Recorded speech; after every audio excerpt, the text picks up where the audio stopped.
Okay हाँ तो बच्चों 11th क्लास थोड़ा याद करना, पावर वॉज dw/dt या total w by total t, what जैसे भी याद किया हो। कौन कौन सी पावर है? ये एवरेज पावर थी, ये इंस्टेंटेनियस पावर है।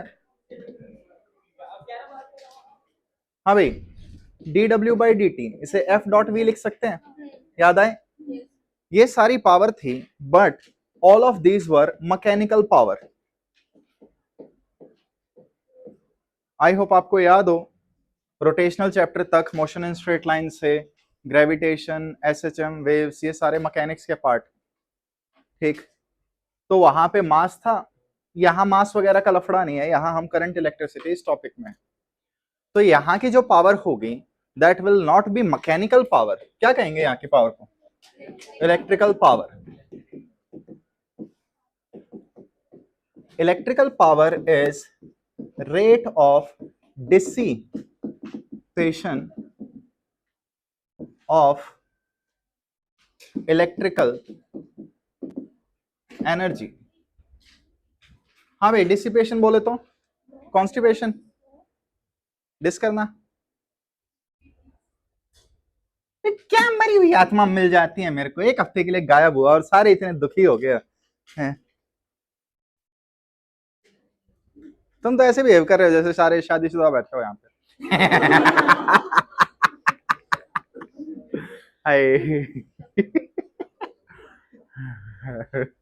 कोई नहीं बच्चों, जी लो जितना जी सकते हो।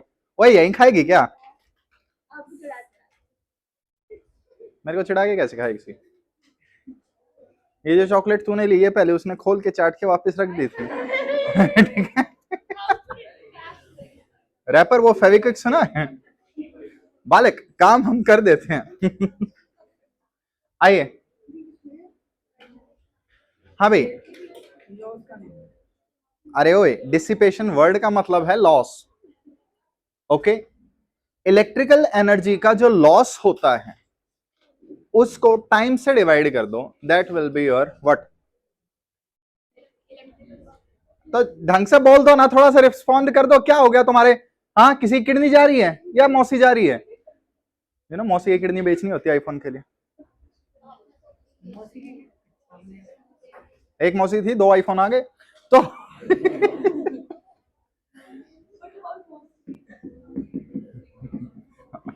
आईफोन लेने के बाद किसको याद रहता? हाँ बच्चों, एच क्या है? What is H? Horse power. क्या बात है? एच क्या है? हीट। एक चीज देखिए, 11th क्लास में पहले 8 चैप्टर में हम 3 डिवाइस पढ़ेंगे, inductor, capacitor and register. Capacitor register का आपको आइडिया हो गया होगा। कैपेसिटेंस, एक इंडक्टर और आएगा जो कि काइंड ऑफ एक स्प्रिंग ही होता है अभी के लिए। तीनों डिवाइसेस में या जितने भी डिवाइसेस है इनमें only resistance causes loss. Resistance में ही हीट बनती है, रेजिस्टेंस ही हीट का लॉस करवाता है। ठीक, तो जो भी हीट बन रही है उसे टाइम के साथ डिवाइड कर दो, that will be power. Power की यूनिट भाई मैं पूछ रहा हूं, व्हाट इज? इसकी वाट लगा देना, कैपिटल डब्ल्यू। ठीक, हॉर्स पावर सुना है? कितना होता है? 746 वॉट। 746 अगर मैं 750 के आसपास लूं तो ये क्या होगा? 3/4 ऑफ 1 किलो वॉट। हाँ भाई, हीट का फॉर्मूला क्या होगा? एनीवन? शाबाश। हीट का formula integration P D T, I square R T से। बच्चे हर बार बात नहीं बनेगी यहाँ पे, जो 10th में पढ़ा था। अगर आपका करंट वगैरह वेरिएबल हो गए तो आपको इंटीग्रेशन का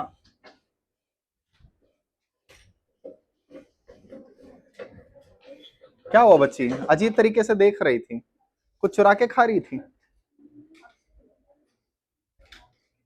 क्या? इस प्लस्तर में खुजली बहुत हो रही है सच में।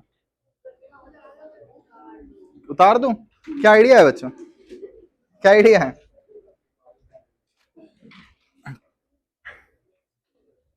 हाँ भाई, करें स्टार्ट? बालकों, पावर की यूनिट वॉट, टाइम की, so what into second is energy unit या यूनिट ऑफ एनर्जी। ओके, अब तुमने 1 किलो वॉट सुना होगा, तो पावर इनटू टाइम क्या है ये, energy. So this was unit of electrical energy. याद आया? वो कई बार तुमने तुम्हारे पेरेंट्स को बोलते हुए लड़ते हुए सुना होगा कि इस बार यूनिट ज्यादा आई हुई है, हमारे नालायक को अकल नहीं है कि स्विच बंद भी करने होते हैं, एसी चला के छोड़ दिया, वटएवर, कभी गुस्सा कर देते हैं या नहीं? नहीं करते? सारे बिजली चोरी कर रहे हो तो okay, never mind, let just say दादा दादी अब एग्री कर रहे हो, एक आधा स्विच ऑन रह गया, उन्हें अलग सी चुल हो जाती है कि हाँ भाई सुबह 5 बज गए, सूरज निकलने वाला है, लाइट क्यों ऑन है? ठीक है, थोड़ा सा रह रहा है। अबे दादा दादी रहते हैं घर में, किसी को रेफरेंस पता भी है मैं क्या डिस्कस कर रहा हूँ? Thank you. क्या सारे छोड़ा है क्या?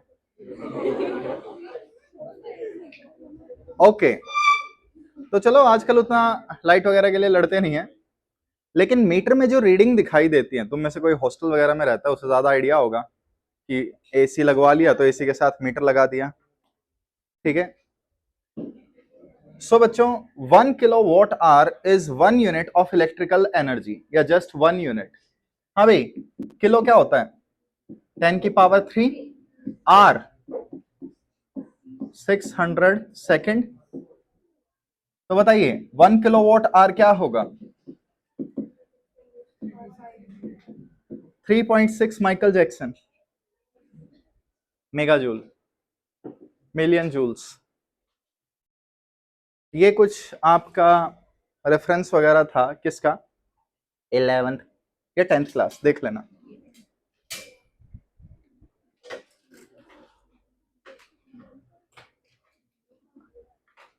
करें? आइए, हाँ तो बच्चा पार्टी, आपके पास एक रेजिस्टेंस है, इस रेजिस्टेंस में से मैंने डीक्यू चार्ज फ्लो करवा दिया, ठीक है। तो डीक्यू चार्ज गया है तो किसी डीटी टाइम में जाएगा, और रेजिस्टेंस के अक्रॉस पोटेंशियल डिफरेंस वी है। मैं सिंपल वे में डेरिवेशन कर रहा हूं, कुछ ज्यादा ही सिंपल। तो बताइए वर्क डन का फॉर्मूला क्या याद है आपको? कुछ याद है? Work done Q delta we, याद आया? लेकिन हमें तो पावर चाहिए, रेट ऑफ इलेक्ट्रिकल वर्क। हाँ भाई, D Q by D T current. तो पावर का फॉर्मूला वी आई याद है, आई स्क्वायर आर याद है, और का था रे? V square by R. ये हमारे पास कुछ फॉर्मूले हैं जो हम 10th क्लास से उठा के ऐसे के ऐसे पढ़ेंगे। देखो, मैक्सिमम बच्चे आर्ग्यू करते हैं कि हमने सारा डेटा रख दिया, हमारा आंसर नहीं आ रहा। आंसर कैसे आएगा अगर तुमने डेटा ही गलत रखा? अगर तुम्हें किसी बल्ब के अक्रॉस पावर चाहिए तो उसी बल्ब का, उसी डिवाइस का डेटा रखना पड़ेगा, ठीक। एग्जांपल करते हैं।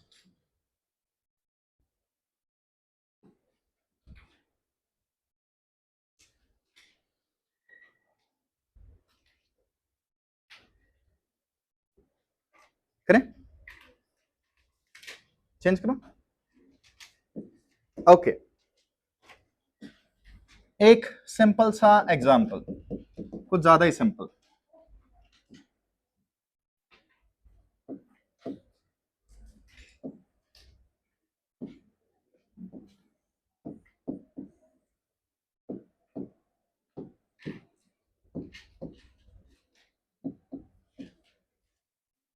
हाँ भाई,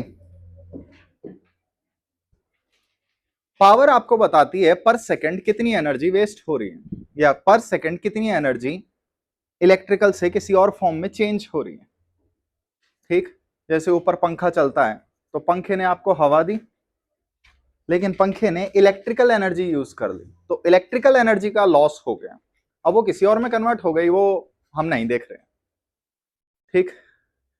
आइए, क्या मैं कह सकता हूं ये पूरा 2 है?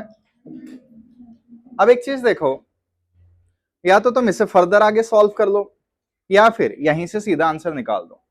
टोटल 10 वोल्ट है, दोनों को कितना कितना मिलेगा? 5 दिख रहा होगा सबको।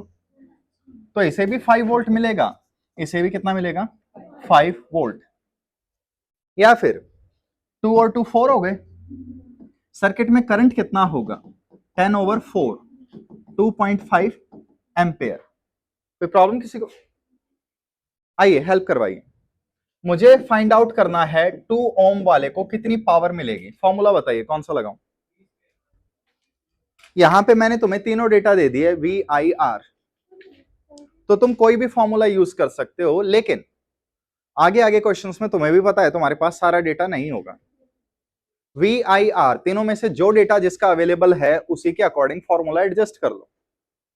ठीक, आइए तो यहां पे देखिए, इस पे मैं फॉर्मूला लगाता हूं सबसे पहले V²/R। हेल्प करवाओ, क्या लिखूं?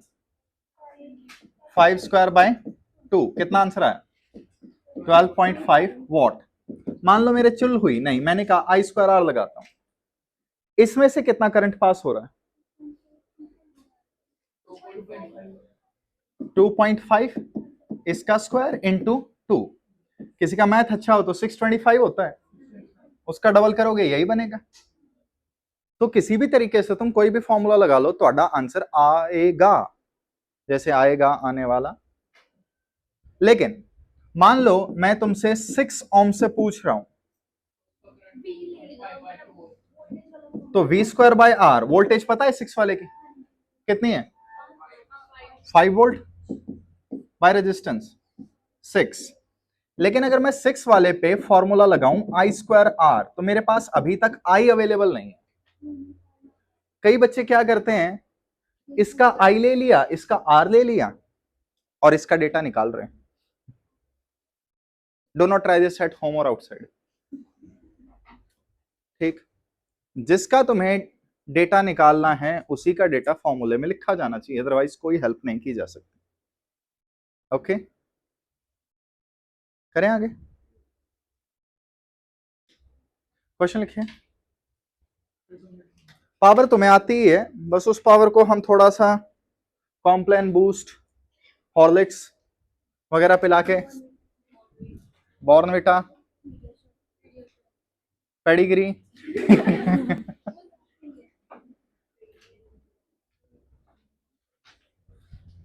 समथिंग समथिंग खिला के उस पावर को डेवलप करेंगे।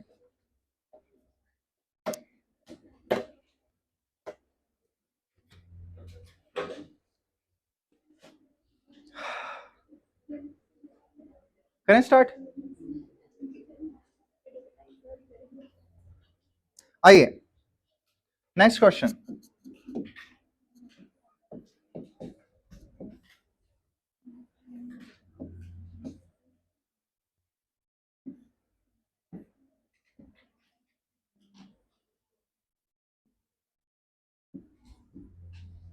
बच्चे ने क्या बनाया है मैंने? अच्छा हो किसी ने हार्ट नहीं बोला।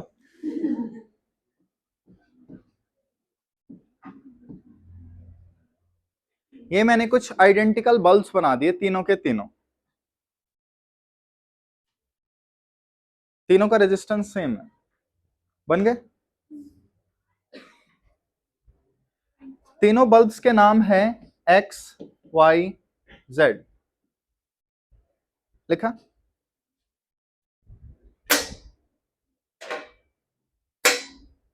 Individual glows, you know glow, glow and lovely, उसका कोई लेना देना नहीं है। Compare individual glows when switch is closed. Switch पहले ओपन था, Z में करंट जाएगा? नहीं। बाद में स्विच क्लोज हो गया, Z में करंट जाएगा? तो मैं सीधा बोल देता हूं Z का ग्लो इंक्रीज होगा, क्योंकि वो पहले ऑन था ही नहीं, अब ऑन हो रहा है, तो ग्लो तो आया ना। ऐसे ही तुम X और Y के बताओ कि इनके ग्लो पे क्या इंपैक्ट पड़ेगा। सबसे पहले हेल्प करवाओ, हमें 2 सर्किट चाहिए, तो मेरी तरह जल्दी जल्दी बना लेना बाद में। हाँ भाई लोग, यहां से करंट आया, किस किस से पास करेगा? एक्स और वाई से। किसी को प्रॉब्लम? करंट कितना होगा अगर सारे रेजिस्टेंस आर के हैं? V बाय, किसका प्रॉब्लम है? सर्किट का नेट रेजिस्टेंस 2R है, किसका प्रॉब्लम है? एनीवन? तो ये जाएगा।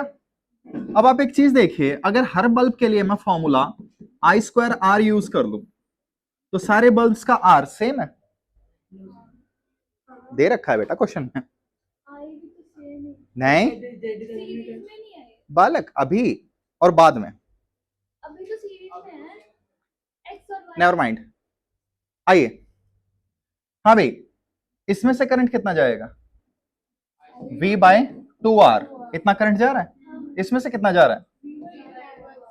और इसमें से? कोई डाउट किसी को यहां तक?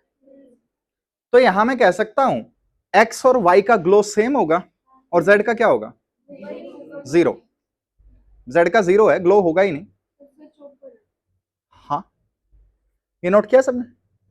अरे जल्दी नोट कर लो यार साथ साथ। इसके बाद आइए अगले, इसमें स्विच बंद किया, जल्दी लिखेंगे। मैं कहां फंस गया?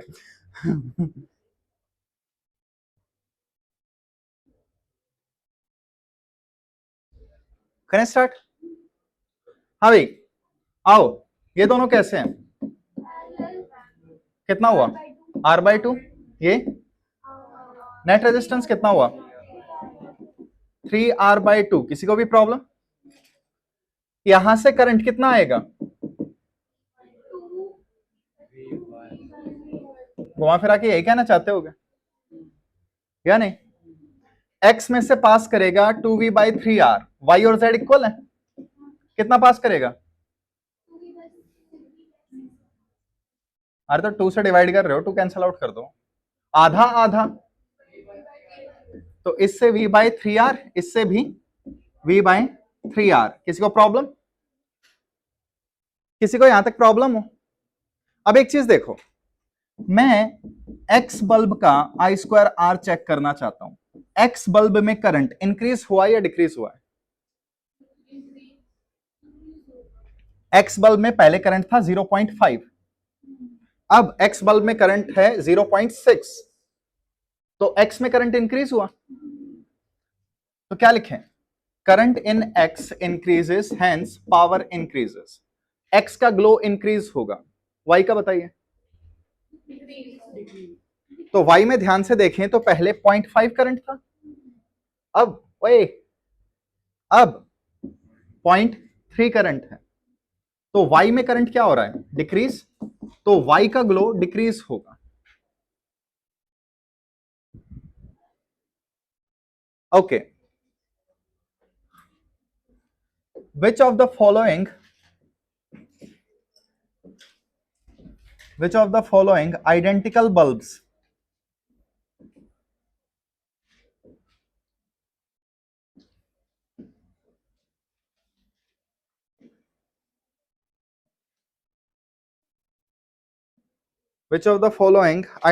bulbs will have maximum glow? A, B, C, D, E. Which of the identical bulbs will have maximum glow?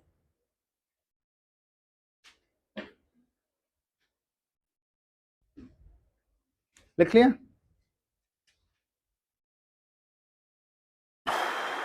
लिख लिया?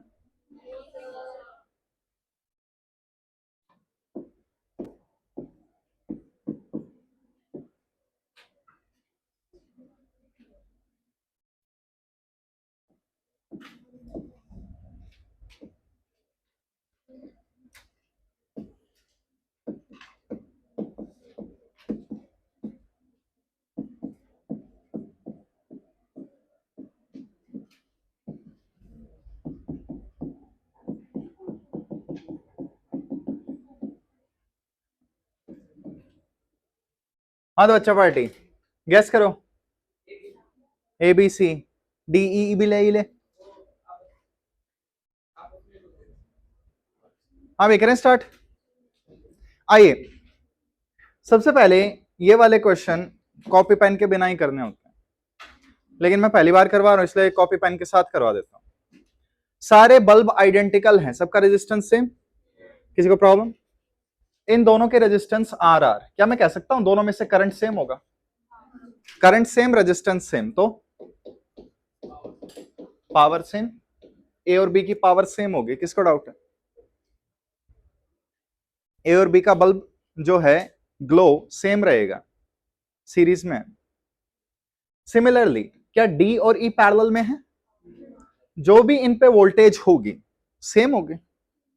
पावर का formula V square by R, voltage same, resistance same, क्या कहेंगे? तो power of D will be equal to power of E, ये चीज मुझे पता है। अब एक सी अकेला है जो स्टैंड आउट करता है, और अगर सिंगल चूज करना है तो तुम्हारा आंसर सी ही होगा, क्योंकि तुमने ई कह दिया तो डी भी उतनी पावर रख रहा है, ए कह दिया तो बी भी उतनी पावर रख रहा है, तो आंसर सीधा सा सी है। या फिर हम दिमाग लगा सकते हैं, लगाए दिमाग, कोई प्रॉब्लम किसी को? आइए इसे ऐसे सोचिए, इंस्टेड ऑफ बल्ब्स आपके पास रेजिस्टेंसेस, पहली ब्रांच ए बी वाली ब्रांच, कितना रेजिस्टेंस है इसमें? 2R, यहां पे क्या हो गया? C, और यहां ये दोनों पैरेलल में थे, D और E, कितना रेजिस्टेंस है? और यहां पे एक वोल्टेज का सोर्स है, let just say V0, V symbol मैं यूज कर चुका हूं। कोई डाउट किसी को? सोच समझ के आंसर देना। इन्हें कितनी वोल्टेज मिलेगी? कितनी वैल्यू पूछ रहा हूं मैं? V0।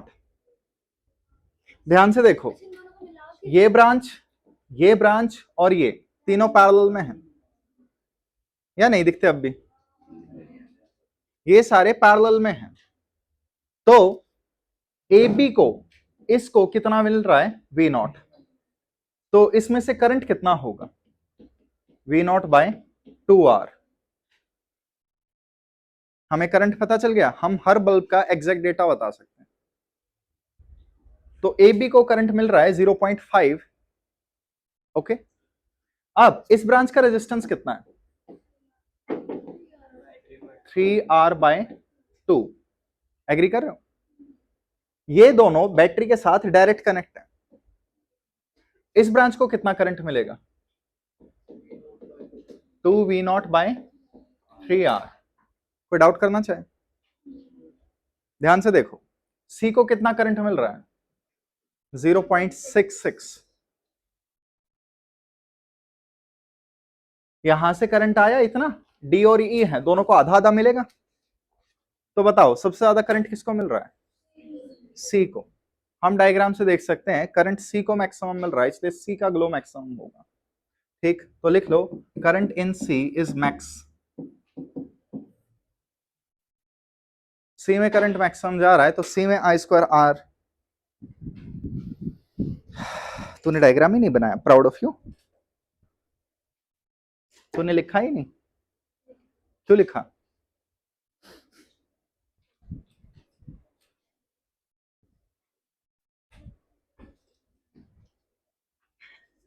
तेरा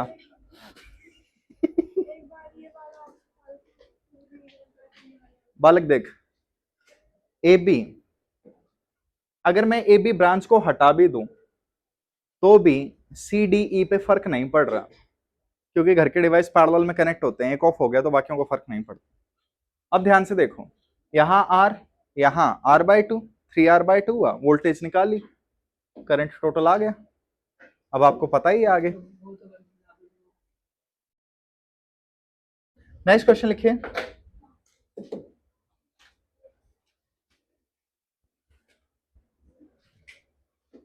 अरे लिख लो ना यार, बोरिंग आत्माओं। इन द गिवन फिगर,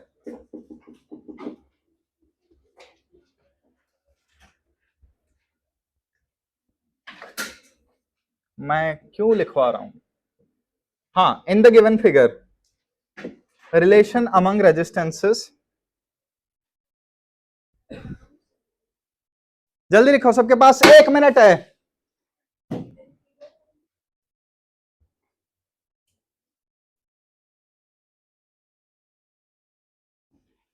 हाँ भाई करें, आइए। अप्रोच,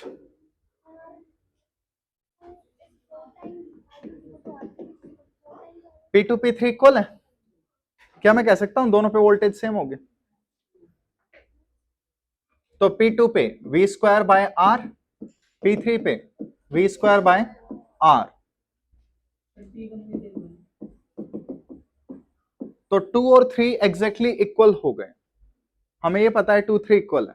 इसके बाद आओ, यहां से करंट आया I, ये दोनों इक्वल है, कितना कितना जाएगा? I/2 I/2। अब बच्चों इसको और इसको देखो, एक टाइम एक लफड़ा, ठीक, इन दोनों को देखो, तो यहां पे P1 is equal to P2, I square R1 is equal to क्या लिखूं?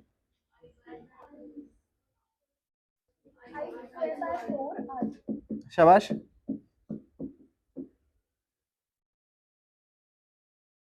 तो कितना आएगा ये? यही बन रहा है या और कुछ बन रहा है, या मुंह बना रहे हो?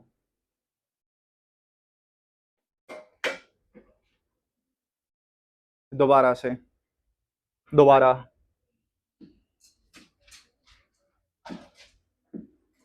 हाँ भाई,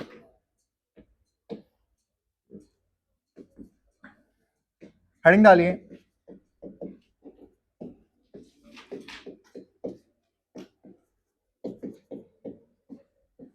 रेटेड एट कंज्यूम्ड पावर,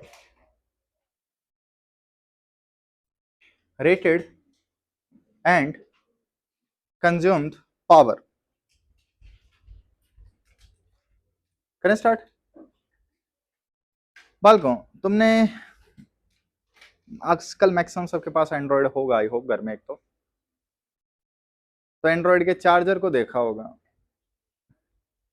कितना चार्जर सुना है, कितने वॉट का? 5 वॉट, 16 वॉट, 25 वॉट, 120 सुना होगा, मना नहीं कर रहा मैं। आई थिंक मेरे जो लैपटॉप का चार्जर है वो 160 वॉट का है, अगर मैंने ध्यान से देखा है तो। तुमने कभी इलेक्ट्रिक इमर्शन रॉड लगाई हो, पानी ताता करने वाली रॉड, तो वो आधा किलोवाट की आती है, 1 किलोवाट की आती है, 2 की भी आ सकती है। सावन में आग लगानी है तो देख लेना। मैं जिस हॉस्पिटल में सर्जरी करवा रहा था, वहां मेरे को बहुत ठंड लग रही थी, वो मेरे से बोले कि ये जो एसी है ये 16 टन का लगा हुआ है यहाँ पे, 16 टन, ठीक है, इस रूम से छोटा ही था वो रूम। तो मैं वहां पावर ही कैलकुलेट कर रहा था, उसकी बिजली का बिल कितना निकाल रहा होगा। तो पॉइंट यहाँ पे ये है, अच्छा मुझे लगा एसी गर्म करता था। हाँ भाई, पॉइंट क्या है तेरा बालक?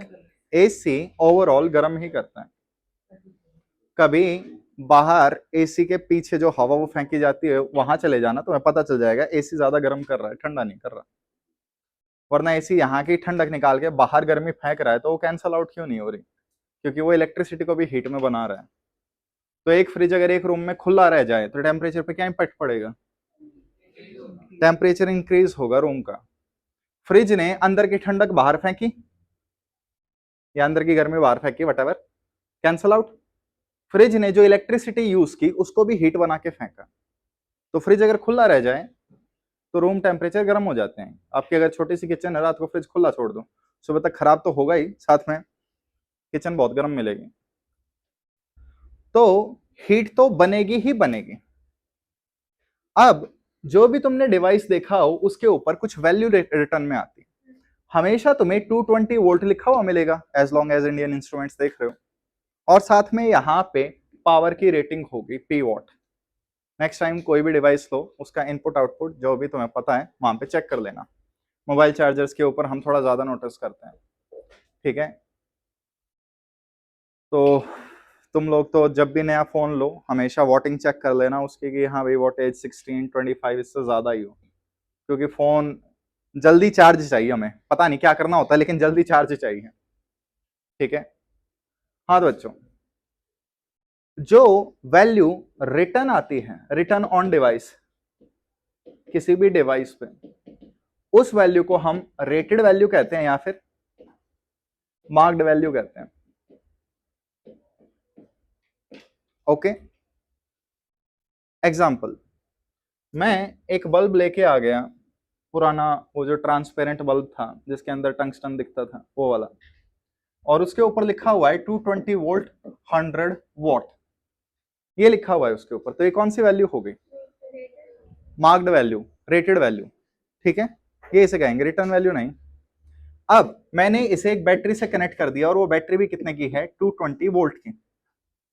ओके, हेल्प करवाओ।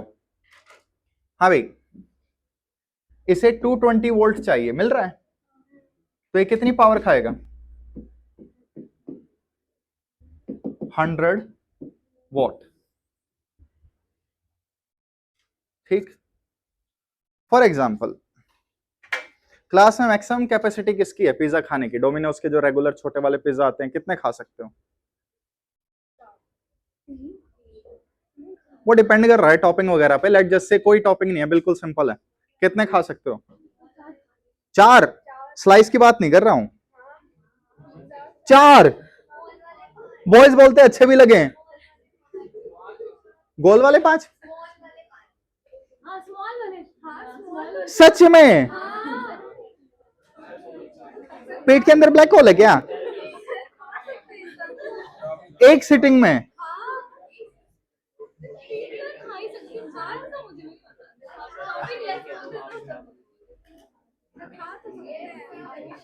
Never mind, never mind.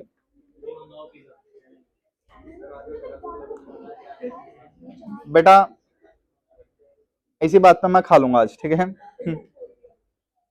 आज अपन का एक स्टूडेंट आया हुआ है, मैंने उसे बोला लिया प्लस से टाइट करवाऊंगा।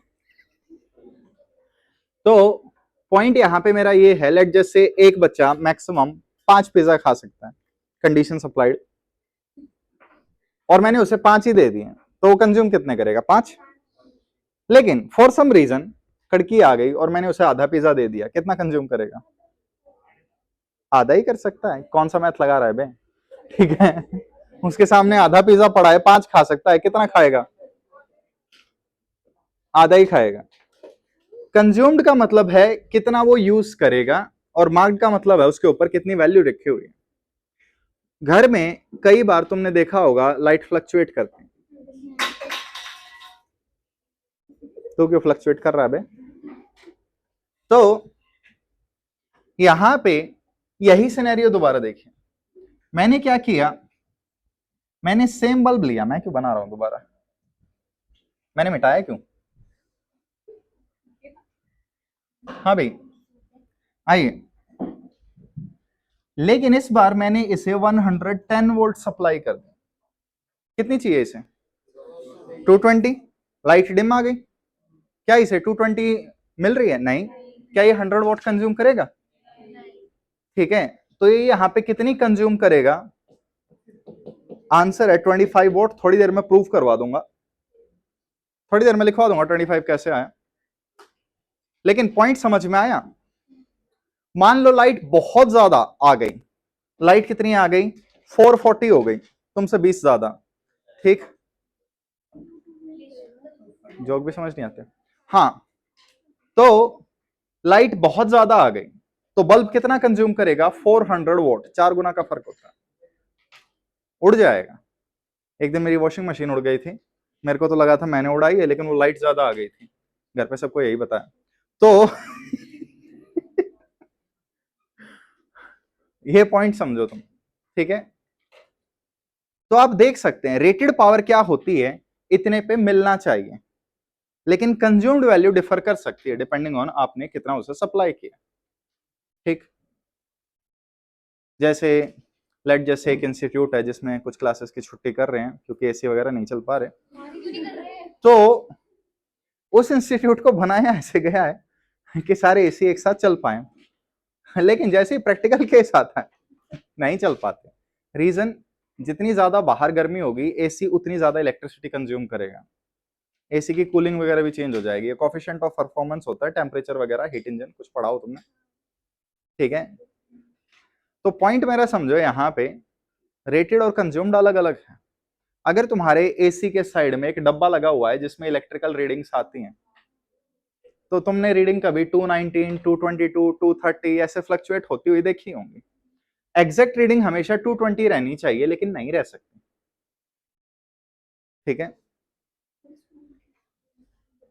करें, आइए।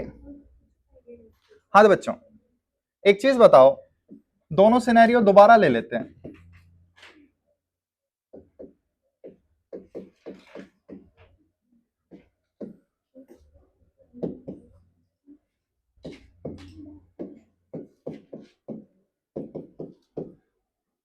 पहले में पावर कंज्यूम कितनी होगी?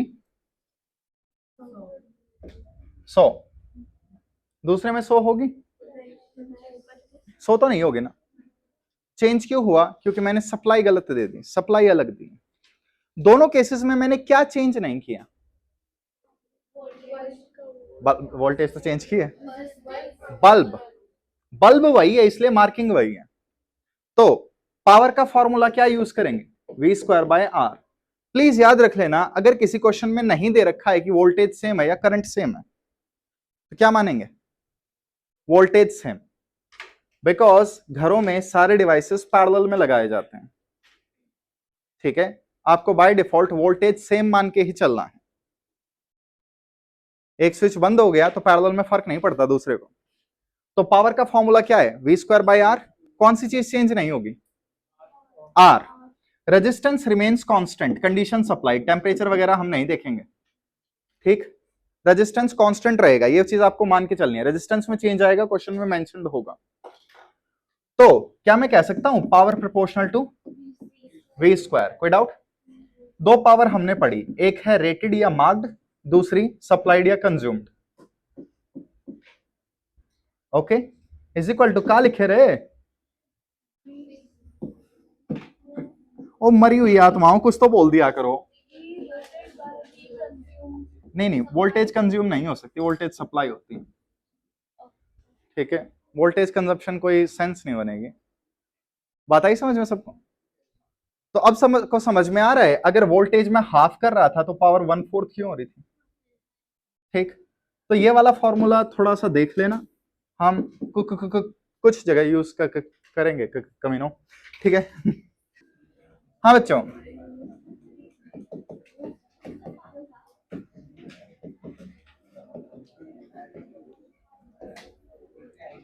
Hi hello. House hold supply, कौन सी चीज कांस्टेंट है हाउस होल्ड सप्लाई में? वोल्टेज। हाउस होल्ड में वोल्टेज कभी चेंज नहीं होती, कंडीशन सप्लाइड।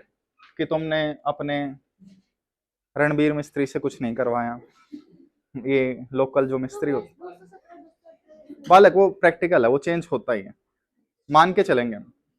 प्लीज फ्यूचर के लिए याद रखना, rated power is always inversely proportional to resistance, always। Condition supplied, वो always इसी कंडीशन के बाद आया है।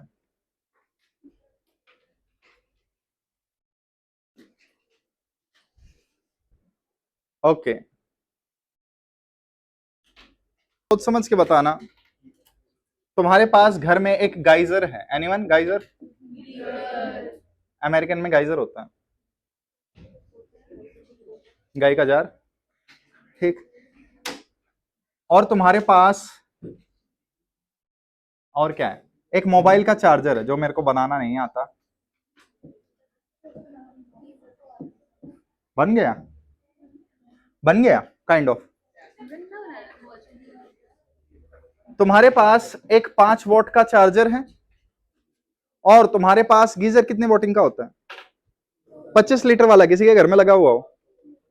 500 वॉट बहुत कम होता है भाई, 2-3 दिन में गर्म करेगा, इतना भी नहीं वैसे। Let just say 2.5 kilo watt का है, 25 लीटर का इतना होना चाहिए। मुझे याद है जब मैं फर्स्ट टाइम जॉब लगा था तो मैं थोड़े आलस कर गया था और मैंने इमर्शन रॉड ले ली थी, गर्म पानी ताता करने वाली। 500 वॉट की थी वो और आधा एक घंटा ले लेती थी। मैं उसे लगा के भूल जाता था। आदत है कि जितना गर्म हो रहा है होने दो। और फिर किसी रीजन से वो खराब हो गई और मैंने दोबारा रॉड खरीदी और उसने गलती से मुझे 1 किलो वॉट की दे दी। मुझे आइडिया नहीं था, बेशक मेरे पास फिजिक्स हो। हाथ डाल के देख लेती है। गुजरात में गर्मी ज्यादा होती है ना, तो आई थिंक तो इम्यून है। लेकिन एक दिन तो मैंने सोचा पानी थोड़ा कम रह गया और लेवल कर देते हैं। मैंने मग से पानी डालना शुरू किया, करंट ने मुझे पकड़ लिया। मग से ही वो कंटिन्यूअस सर्किट हो गया, उसी में ही पकड़ लिया। फिजिक्स पढ़ के भी आपको इतनी अकल नहीं आई। बालक, वो अप्लाइड फिजिक्स है, ये थियोरेटिकल फिजिक्स पढ़ा रहा हूं मैं। अब तुम मेरे को खंबे पे चढ़ा के कहो सर लाइट ठीक कर दो, मेरे से थोड़ी ना होगा। हाँ, मैं जो पढ़ा रहा हूँ वो सिलेबस में ही नहीं है। यहाँ बात खंबे पे खड़ा कर दो सर, केसीएल अप्लाई करो। मेरे को वायर ही नहीं दिख रहे, कौन कहां से आ रहा है कहां से जा रहा है। ठीक है। हाँ, ये मैकेनिकल इंजीनियरों को पकड़ो। मैकेनिकल इंजीनियर जो होते हैं ना, ये इलेक्ट्रिकल वालों का काम करते हैं। पॉइंट मिस करवा दिया सारा। पावर का फॉर्मूला क्या है? V²/R। अब सोच समझ के बताना, दोनों में से रेजिस्टेंस किसका ज्यादा होगा? गीजर का या चार्जर का? रेजिस्टेंस कम बतानी है ना। अब खुद देखो, कम होगी रेजिस्टेंस। वोल्टेज सेम मिलेगी दोनों को, तो जिसकी पावर ज्यादा है उसका रेजिस्टेंस कम होगा। गीजर में हमें करंट ज्यादा चाहिए तो उसका रेजिस्टेंस कम रखा जाता है। हाँ, तो कंपैरिजन तो बोल रहा हूँ। गीजर का रेजिस्टेंस कम है, चार्जर का ज्यादा है। ये जो तुम मोबाइल सॉरी पंखे को कट कट कट घुमाते रहते हो जिससे पंखा फास्ट स्लो हो जाता है, इससे तुम सर्किट का रेजिस्टेंस ही तो चेंज कर रहे हो। तो 5 नंबर पे करंट क्या होगा?